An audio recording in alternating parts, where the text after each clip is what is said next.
नमस्कार, आदाब। मैं सदर सैफी और आप देख रहे हैं हमारा खास प्रोग्राम। आईएमसी के प्रमुख मौलाना तौकीर रजा खान ने लाल कृष्ण आडवाणी और मोदी सरकार पर हमला बोलते हुए कहा कि ये भारत रत्न का घोर अपमान है। उन्होंने कहा कि कुछ भी उन्होंने ऐसा नहीं किया है। दरअसल भारत सरकार की ओर से बीजेपी के वयोवृद्ध नेता लाल कृष्ण आडवाणी को भारत रत्न से सम्मानित किए जाने के फैसले के बाद इस्लामिक कट्टरपंथियों और राजनीतिक से जुड़े नेताओं का लगातार विरोध प्रदर्शन शुरू हो गया है। वहीं जमाते इस्लामी हिंद के नेता के बाद अब इत्तेहाद मिल्लत काउंसिल प्रमुख मौलाना तौकीर रजा खान भी लगातार इसका विरोध करते नजर आए। मौलाना तौकीर रजा खान ने कहा कि हिंदुस्तान में आज जो राजनीति चल रही है, नफरतों का बाजार गर्म है। बेईमानी, नाइंसाफी, भुखमरी, बेरोजगारी, इन सब के लिए जिम्मेदार लाल कृष्ण आडवाणी है।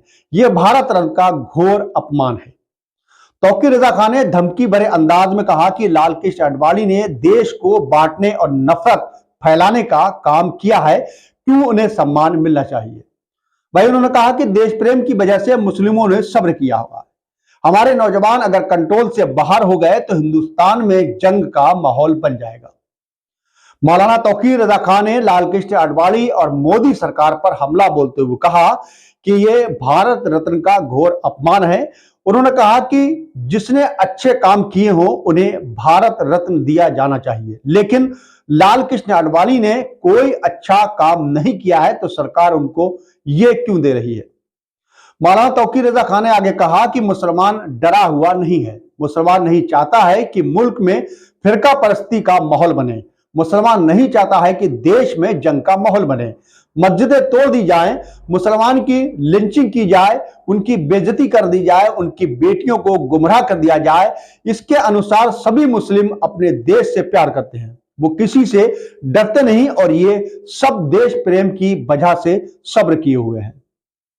इससे पहले जमाते इस्लामी हिंद के सचिव मलिक मोहसिन खान ने कहा कि मौजूदा सरकार से ऐसे ही लोगों को सम्मानित करने की उम्मीद की जा सकती है जिन्होंने बाबरी ढांचे को तोड़ा है। मोहसिन खान ने एक प्रेस कॉन्फ्रेंस में केंद्र सरकार पर निशाना साधते हुए कहा कि यह सरकार नफरत के बलबूते अपनी राजनीति को आगे बढ़ाना चाहती है। मौजूदा सरकार ऐसे लोगों को इनाम देगी जो अमन और शांति नहीं चाहते हैं। उन्होंने कहा यह देश के लोगों को सोचना चाहिए कि क्या मौजूदा सरकार कानून के हिसाब से काम कर रही है। बता दें कि लाल कृष्ण आडवाणी को भारत रत्न सम्मान से नवाजा जाएगा। खुद प्रधानमंत्री नरेंद्र मोदी ने एक ट्वीट के जरिए यह घोषणा की।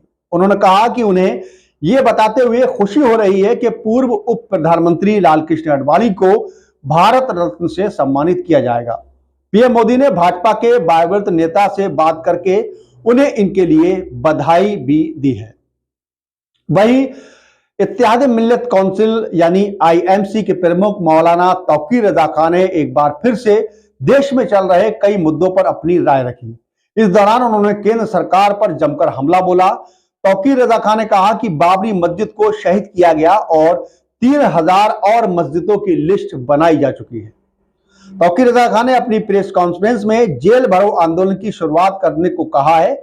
उन्होंने कहा कि पूरे देश के मुसलमानों से अपील की है कि वह भी उनका साथ दें, शुक्रवार को जेल भरो आंदोलन में हिस्सा लें। इस दौरान मौलाना तौकीर रजा खान ने कहा कि देश में रोजाना मस्जिदों पर बुलडोजर चलाए जा रहे हैं। ज्ञानवापी का हाल सबने देखा है, लेकिन कई मस्जिदें ऐसे हैं जिन्हें तुड़वाया गया है। इसी वजह से पूरी दुनिया में देश का कानून बदनाम हो रहा है। तौकीर रजा खान ने कहा कि मस्जिद को शहीद कर दिया गया, लेकिन वह ज्ञानवापी को शहीद नहीं होने देंगे। उन्होंने आरोप लगाते हुए कहा कि बाबरी मस्जिद पर जो बेईमानी की गई है वही जुल्म अब ज्ञानवापी के साथ करने जा रहे हैं। इस दौरान मौलाना ने मथुरा की शाही ईदगाह का भी जिक्र किया। उन्होंने सरकार पर आरोप लगाते हुए कहा कि 80-20 का खेल चल रहा है। उन्होंने यह भी कहा कि बाबरी और ज्ञानवापी के अलावा पूरे देश में 3000 मस्जिदों की लिस्ट पूरी तरह से बनाई गई है और यह भाजपा का एक बड़ा षड्यंत्र नजर आता है। बेईमानी करते हैं। मथुरा का ये साबित है, उसके कागजात मौजूद हैं कि मथुरा मंदिर ट्रस्ट को ईदगाह कमेटी ने जगह दी है। और आज उस पर उल्टा ये जुल्म हो रहा है कि उनसे उनका हक छीनने की कोशिश की जा रही है। ये तमाम चीजें असल में, मैं बार बार ये बात कहता हूं कि ये तमाम चीजें असल में इसलिए हो रही है कि देश में राजनीति की जा रही है, चुनावी फायदा हासिल करने के लिए 80-20 का खेल बनाया जा रहा है। और 2024 वो राम मंदिर पर जीतना चाहते हैं, 2027 यूपी का चुनाव वो ज्ञानव्यापी पर जीतना चाहते हैं, फिर 2029 का चुनाव वो मथुरा ईदगाह पर जीतना चाहते हैं। तो ये ऐसे उन्होंने 3000 की लिस्ट बनाई हुई है, इसीलिए कहते हैं कि हम 50 साल 100 साल हुकूमत करेंगे। ऐसी बेईमान हुकूमत किसी भी कीमत पर किसी भी अच्छे हिंदू पूरे मुल्क में जिस किस्म का माहौल बना हुआ है उसके खिलाफ आज तक इसलिए